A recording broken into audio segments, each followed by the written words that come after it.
यहाँ पर उपस्थित सभी धर्म बंधु जितने बुद्धं शरणं गच्छामि, धम्मं शरणं गच्छामि, संघं शरणं गच्छामि।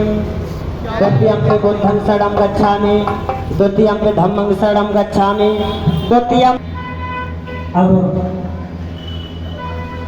तथागत बुद्ध ने हमारे लिए जो पंचिल दिया है, सूक्ष्म शब्दों में पंचिल को दर्शाते हुए, मेरे धर्म बंधु, अगर वास्तव में हमने पंचिल का पालन कर लिया तो मैं ये समझता हूँ 50% समस्या हमारे जीवन की ऑटोमेटिक खत्म हो जाती है। जब हमारे पंचिल का उल्लंघन करता है उसके सामने लाखों समस्या पैदा हो जाता है। पाणातिपाता बेरमणि सिक्खापदं समादयामि, अदिन्नादाना बेरमणि सिक्खापदं समादयामि। कामेश मिच्छाचारा बेरमणि सिक्खापदं समादयामि, मूसावादा बेरमणि सिक्खापदं समादयामि। सोना बेर मज पमाद ठाना बेरमणि सिक्खापदं समादयामि। बहुत सुंदर मेरे धर्म बंधु, तथागत बुद्ध ने जो प्रथम शील हमें दिया है वो हमें बताता है पाणातिपाता बेरमणि सिक्खापदं समादयामि। हमें किसी भी प्राणी की हिंसा नहीं करनी चाहिए। और मैं आपको यह भी बताना चाहूंगा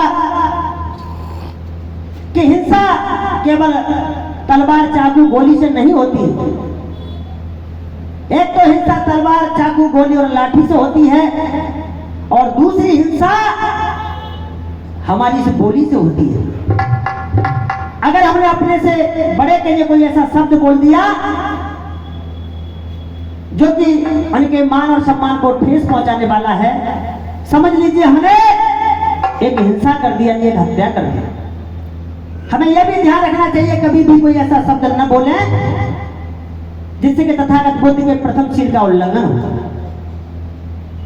दूसरा शील अदिन्नादाना बेरमणि सिक्खापदं समादयामि। हमें कभी चोरी नहीं करना चाहिए, ऐसी तथागत बुद्ध के समक्ष संकल्प और प्रतिज्ञा लेनी चाहिए। मेरे धर्म बंधुओं, पहला शील, अगर हम हिंसा नहीं करेंगे, हत्या नहीं करेंगे तो हमारे ऊपर 302 का मुकदमा कायम नहीं होगा, हमें जेल नहीं जाना पड़ेगा। ये शील हमारे तथागत बुद्ध ने काफी समय पहले हमें दे दिया है। तीसरा शील कामेश मिच्छाचारा बेरमणि सिक्खापदं समादयामि।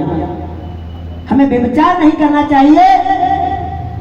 आप जो व्यभिचार करते हैं, धारा 376, 354 हमारे वकील साहब यहाँ पर बैठे हुए हैं, 354 के तहत हमें जेल जाना पड़ता है मेरे धर्म बंधु।